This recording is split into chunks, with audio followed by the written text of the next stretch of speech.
What if your dreams are not just the random noise of a resting brain, but glimpses into what your soul truly sees when the body sleeps? Alan Watts once warned that the dream world isn't separate from reality. It's the same consciousness, unbound. Every night, when you fall asleep, your mind steps aside, and something deeper begins to awaken.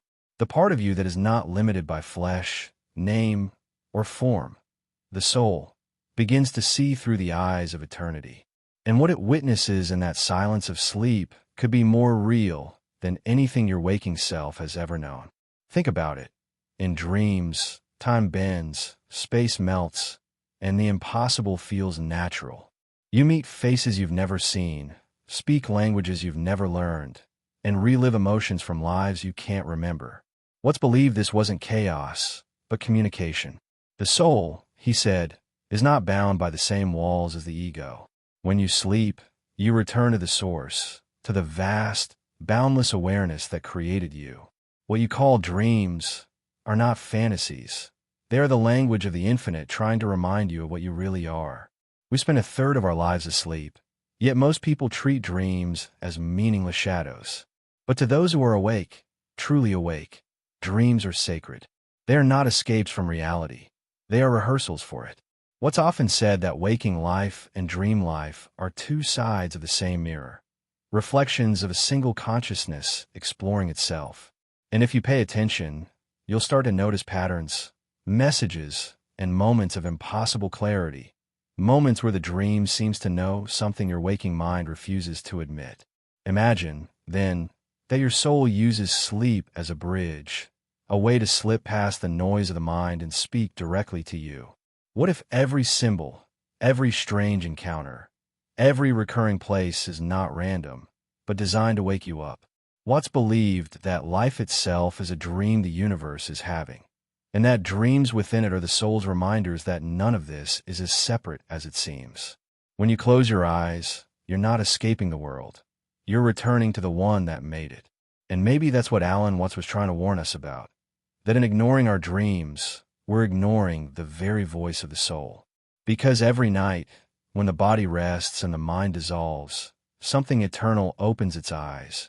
And it's been trying to tell you, all along, that what you call reality is only the surface of something far greater. Alan Watts often said that we mistake sleep for oblivion, when in truth, it is awakening to another dimension of awareness. The body rests, the mind quiets, but consciousness does not cease. It only changes form. While you sleep, the soul does not dream as the brain does. It sees. It wanders through the unseen layers of reality, the same place from which your waking life emerges. Watts believed that the universe itself is dreaming through you, and that your soul is both the dreamer and the dream. Every night, it returns to that original field of being, the one that existed before you had a name, a story, or a face. In this vast space of inner awareness, time dissolves. The soul moves freely through what Watts called the eternal now, a dimension untouched by clocks or calendars. Here, you are not limited by the linear mind that wakes with the sunrise. You can see the past and future as a single unfolding pattern, an infinite tapestry of possibilities and memories blending into one. The spiritually awake sometimes glimpse fragments of this in lucid dreams, déjà vu, or visions that feel more real than real. They are echoes from the soul's nocturnal journeys, reminders of a deeper continuity that never sleeps. Watts warned that most people dismiss these experiences as meaningless, simply because the intellect cannot measure them. But the soul speaks in symbols, not in words. Every image, every feeling, every impossible landscape is a reflection of your inner state, the mind of the universe showing you yourself. He described dreams as the spontaneous poetry of existence. Messages not from something outside you, but from the vast consciousness you share with all life. When you see a mountain, you are the mountain. When you encounter another being, you are meeting another face of yourself. To truly understand what your soul sees in sleep, you must let go of the idea that dreams are fantasies. The dream realm, Watts said, is not a lie. It is an expression of reality stripped of logic. It reveals what lies beneath the surface of your personality, beyond the noise of daily life. The soul does not experience the world through reason, but through resonance. It recognizes meaning not as explanation, but as vibration.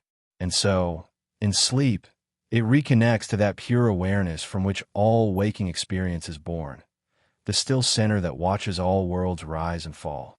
When you awaken from sleep, the soul does not return to the body, because it was never separate. What you call waking up is simply shifting focus.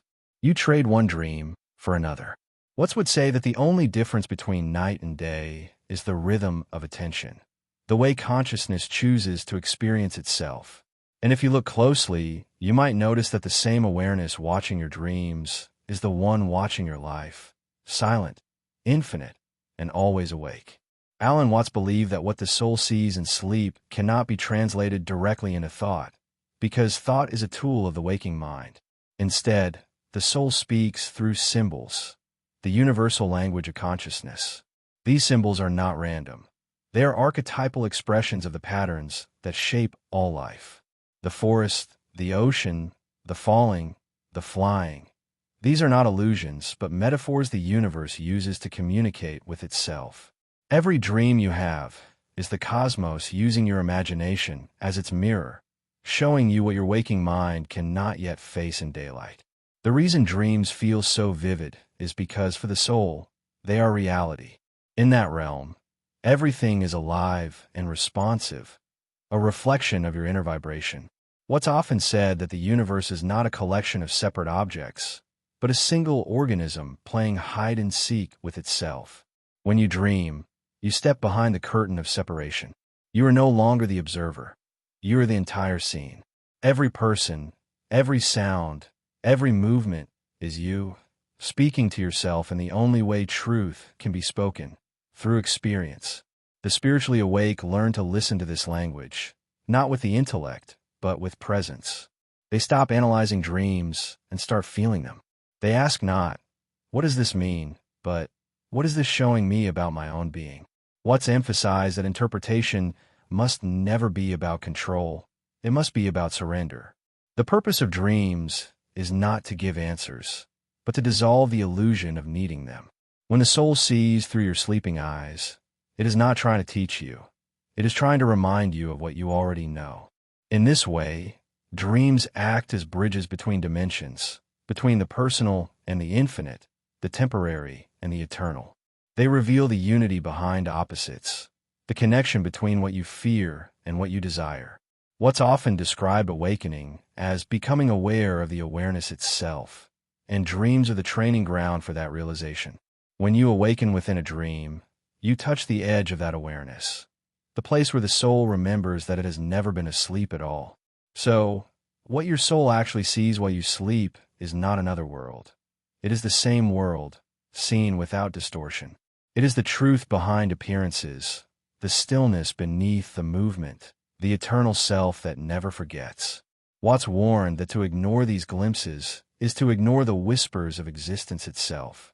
For in every dream, your soul is calling you home, not to escape life, but to awaken fully to it. Alan Watts often described consciousness as a mirror with two reflections, one you see when awake, and one that reveals itself when you sleep. The soul doesn't cross from one world to another. It simply shifts its gaze. When the body rests and the rational mind releases control, the deeper awareness begins to see through the fabric of form, beyond the illusion of separation. In that space, the veil between the physical and the infinite grows thin, and your soul witnesses the truth that the waking mind can barely comprehend. There is no boundary between dream and reality. They are woven from the same divine thread. The spiritually awake know that this veil isn't meant to be torn apart, but understood. It is not a prison. It's a filter designed to let us experience the world in fragments so that the whole doesn't overwhelm us. When you dream, that filter softens, allowing glimpses of the unity that exists behind appearances. Watts believed that this was why dreams often carry both awe and fear, because the soul is standing before the vastness of its own infinite reflection. To see beyond the veil is to see how small the self truly is, and yet, how infinite it has always been. He warned that most people wake from dreams and rush to forget them because they disturb the illusion of control. The dream doesn't obey logic. It refuses to fit into categories of real or unreal. But this chaos is sacred. It's the language of the cosmos before thought divides it. What's compared it to waves forming and dissolving on the surface of the sea, patterns of motion that appear separate, though each one is made entirely of the same water. What your soul sees while you sleep is that you are not the wave. You are the ocean. When the soul crosses into dreams, it remembers the truth hidden behind waking life. That existence is play, a dance of form and emptiness. The mountains, the cities, the faces you see, all are masks worn by the same consciousness, shifting endlessly to discover itself. The ego calls this illusion. The awakened call art. In the realm of dreams, the soul witnesses creation in its raw form, unfiltered, spontaneous, divine. And when you wake, a part of that vision lingers, though faintly. It appears as intuition, déjà vu, or the strange feeling that you've lived this moment before. What's said that these are the echoes of your true perception, the mind's faint memory of what the soul saw when the world was still whole. Each morning, you return to the stage, playing your part again, forgetting that you once stood behind the curtain. Alan Watts loved to remind us that you are not a person dreaming about being part of the universe. You are the universe dreaming about being a person. Every night, as you sleep, the great cosmic mind closes its eyes within you and continues its endless game of self-discovery. The soul sees this clearly. It knows that what you call my life is only a moment in the infinite imagination of existence, a temporary dream within the dream. When you fall asleep, you return to the source of all dreams, to the place where the dreamer and the dream are one. In that state, the soul does not ask, "Who am I?" It simply is. It experiences itself not as identity, but as awareness, the silent witness that watches countless worlds rise and fall. What's described this as the ultimate relaxation, when you finally stop trying to be someone and simply rest as being itself. In dreams, you touch this directly. You die and are reborn countless times, shifting forms without fear, because the soul knows that every death is just another costume change in the theater of eternity. The waking mind fears this truth. It clings to names, memories, and stories because it believes those are what make it real. But the soul sees through the illusion. It understands that identity is only the mask that consciousness wears for a time. When you sleep, the mask falls away, and what's left is freedom. What's once said, when you realize that you are not the doer, but the happening itself, everything changes. The soul lives in that realization perpetually. To the soul, creation is not a task. It is a dance. It sees how every experience, every joy, every heartbreak, every dream is part of an infinite rhythm of exploration. When you dream, you're participating in that rhythm consciously. You are not escaping the world. You are expanding it. You are remembering that the same intelligence that moves the stars is the one painting landscapes in your sleep. And that, perhaps, is what Alan Watts tried to warn us about. That if we forget our dreams, we forget our origin. We start to believe that we are only the characters on the stage, not the playwright behind it. Your soul sees through this every night. It watches the play. It becomes the actor, and then it wakes, not into a new dream, but into another expression of the same eternal imagination. When you realize that, life itself becomes something extraordinary, a lucid dream where the universe is watching itself through your eyes. Alan Watts believed that dreams reveal a truth about existence that logic alone can never reach. That life is not a problem to be solved, but an experience to be felt. In the dream world, the soul moves beyond the limits of reason and enters a realm made entirely of meaning, pure, fluid, emotional significance.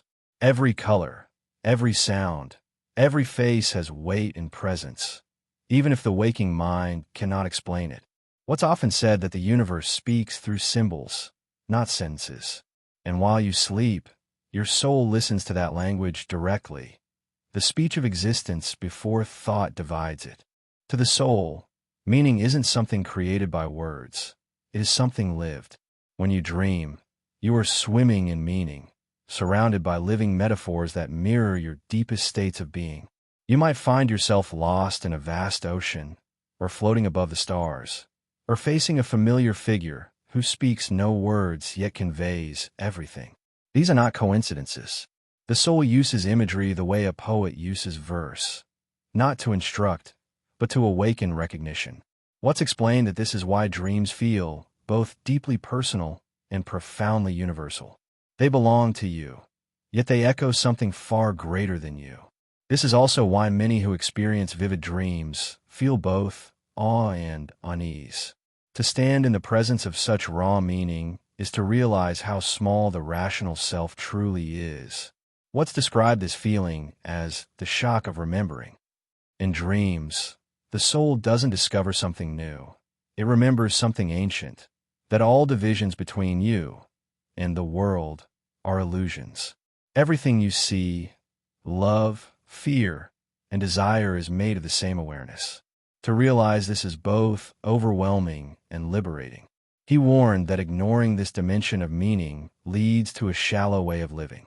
When you wake and dismiss your dreams as nothing, you deny yourself the opportunity to see life through the eyes of the infinite. The spiritually awake treat their dreams as living teachers, each one offering a reflection of the universe playing within them.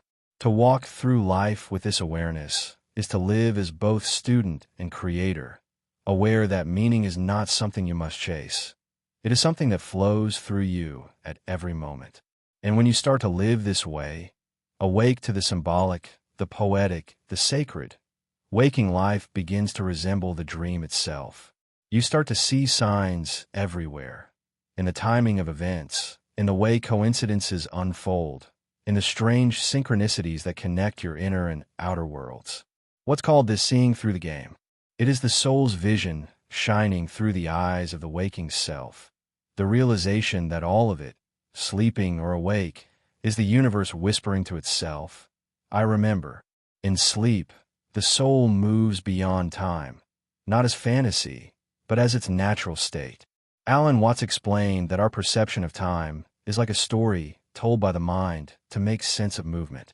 The soul, however, does not experience time as a straight line. It experiences it as a circle, an ever-present now.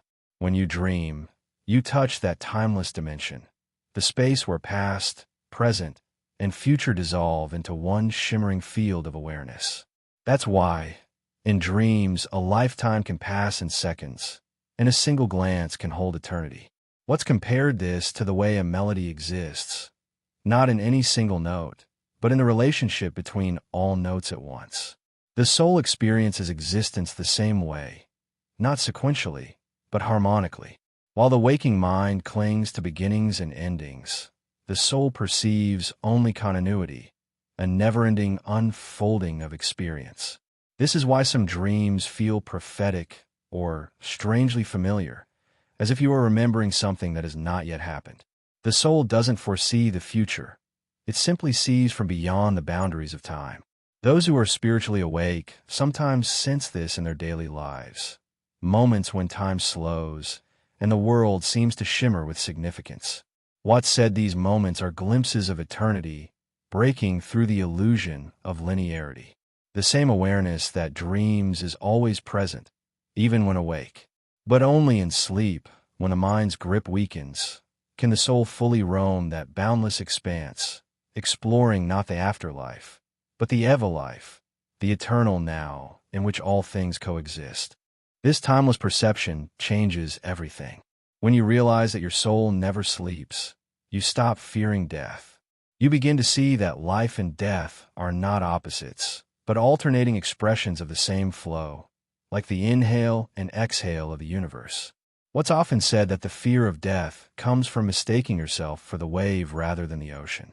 In sleep, the soul returns to the sea and remembers what it truly is, endless, borderless, unbroken consciousness. And so, every night, as you drift into dreams, something far greater than the body stirs. The soul sheds the story of the day and slips into the eternal current, where time bends and self dissolves. It watches, it learns, it remembers. Then, as morning comes, it returns quiet, ancient, and carrying fragments of infinity disguised as dreams. And while most will dismiss them, the spiritually awake know those fragments are not illusions. They are messages from the timeless part of you, reminding you that you were never bound by time to begin with. Alan Watts often spoke of the universe as a mirror, one so vast that it reflects itself endlessly through every living thing. What your soul sees while you sleep is this infinite reflection, unfiltered and unmasked. It witnesses the universe watching itself through your eyes, your thoughts, and your memories. In waking life, we see only fragments of this mirror, blurred by logic, doubt, and fear. But in dreams, the veil thins. You begin to recognize yourself not as the observer of creation, but as creation itself, the very consciousness that paints the stars and breathes through every form. In that state, everything the soul sees becomes alive with significance. A whisper becomes a revelation, a shadow becomes a teacher, a fleeting moment becomes eternity condensed. Watts believed that when the mind releases its need for control, life reveals its underlying perfection. The dream state offers this freedom naturally. The soul no longer confined by identity, expectation, or fear. There, you are what he called the happening, the pure act of existence unfolding. And in that happening, you see how the dream world and the waking world are reflections of the same cosmic imagination. The spiritually awake come to understand that what they see in dreams is not a world apart, but a hidden layer of their own being. When they witness chaos in their sleep, it mirrors the storms within. When they witness harmony, it reflects their alignment with the greater flow. Watts said that the universe never speaks through commandments or fixed truths. It speaks through patterns, rhythms, and synchronicities. Every dream, every symbol, is one of these patterns, a mirror showing you what you are, not what you should be. But to truly receive this wisdom, you must stop trying to decode it with the intellect. Dreams cannot be dissected like puzzles. They must be absorbed like music. The same way a melody moves you without needing explanation, a dream moves your soul without needing meaning.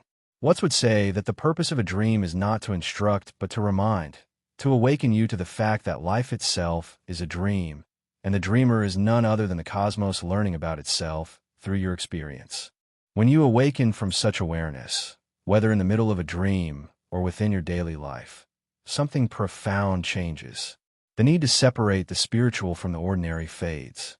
You begin to see that brushing your teeth, walking in the rain, or saying goodbye are all part of the same divine play you witness at night. The mirror of creation is everywhere, reflecting the infinite back to itself. And the one who sees, the one who dreams, and the one who awakens are all the same eternal witness. Alan Watts taught that every night, when you close your eyes and sink into sleep, you perform a sacred act, the temporary death of the ego. The soul returns to its source, not as a traveler going somewhere else, but as awareness returning to its natural state. In that formless stillness, there is no you, no me, no separation between dreamer and dream. There is only consciousness, endless, boundless, awake. What your soul sees while you sleep is not a place, but a process, the eternal rhythm of being disappearing into itself and emerging again, like the inhale and exhale of creation. Watts believed that death and sleep are sisters, both dissolutions of the illusion of control. But sleep is the merciful rehearsal, the gentle reminder that you can let go without ceasing to exist. In that surrender, the soul rejoices. It rediscovers its true nature as pure awareness, not trapped in time, not bound by identity, but endlessly free. Every night, you are offered this freedom, this return to the infinite. Most forget it upon waking, but the soul never forgets. Its memory of eternity shapes the way you love, fear, and dream. This nightly return is what gives meaning to awakening. You wake up each morning as if reborn, your consciousness contracted once more into a story, a name, a face. But somewhere beneath the noise, a quiet remembrance lingers. The soul carries the stillness of the infinite into your day, whispering through intuition, déjà vu, and sudden moments of awe. It tries to remind you that the boundary between sleeping and waking is an illusion, that you are dreaming now, just as you do in the night, only with your eyes open. Watts warned that forgetting this truth is the root of suffering. We live as though we are exiles from the infinite, when in fact we never left it. The soul sees this clearly in sleep, where everything merges into one vast awareness. The purpose of spiritual awakening, then, is not to reach some distant heaven, but to remember the heaven that never left you. To live awake is to dream consciously, to recognize the divine pulse in every heartbeat, every breath, every ending, every beginning. So, when you ask what your soul actually sees while you sleep, the answer is simple and yet beyond words. It sees itself. It sees you. It sees the universe breathing in unison, endlessly dying, endlessly being born. And in that infinite reflection, it smiles, knowing that nothing was ever lost and nothing was ever apart. For as Alan Watts would say, you are the universe experiencing itself, pretending for a while to be asleep. Maybe Alan Watts was right. Maybe what we see in dreams isn't fantasy at all, but the soul's way of reminding us that we were never separate from the infinite. Every night, when the body falls into silence, consciousness continues its endless play, slipping into new worlds, new forms, new reflections of itself. What your soul actually sees while you sleep is the truth that hides behind your waking eyes. That life is one continuous act of creation, and you are both the observer and the artist. The dream doesn't end when you wake up. It only changes shape. Think about that. Every image, every voice, every sensation you experience in your dreams comes from the same source that paints the colors of the morning sky. It is all one imagination. Yours, mine, the universe's. Watts believed that enlightenment wasn't about escaping the dream, but realizing that you are the dreamer. When you wake up to this understanding, you stop fearing what's unreal and start marveling at the miracle of it all. You begin to see that the distance between sleep and wakefulness, between heaven and earth, between you and the divine, was never there to begin with. And perhaps that's the true warning Watts tried to leave us. Not to sleepwalk through life, believing that what you see in daylight is all there is. The dream world is not an illusion to dismiss. It is a mirror reflecting the parts of you that still remember. To ignore it is to ignore your own depth, your own origin. The soul doesn't dream to entertain you. It dreams to awaken you. It wants you to see that the same awareness guiding you through dreams is the same awareness watching these very words right now. That realization is the first spark of awakening. So tonight, when you close your eyes, don't rush into sleep as escape. Enter it as return. Let your soul see freely, without fear, without control. Watch what unfolds. Feel the message hidden between the moments.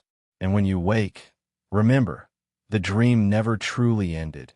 It simply became another expression of the same divine awareness breathing through you. As Watts once said, you're something that the whole universe is doing, in the same way that a wave is something the whole ocean is doing. If this reflection resonated with you, if it made you question or simply feel, stay connected to this journey. Subscribe, share your insights below, and let your voice become part of this unfolding conversation between souls. Because somewhere, someone might read your words and remember that they, too, are the dreamer. And together, perhaps we can awaken, not from the dream, but within it.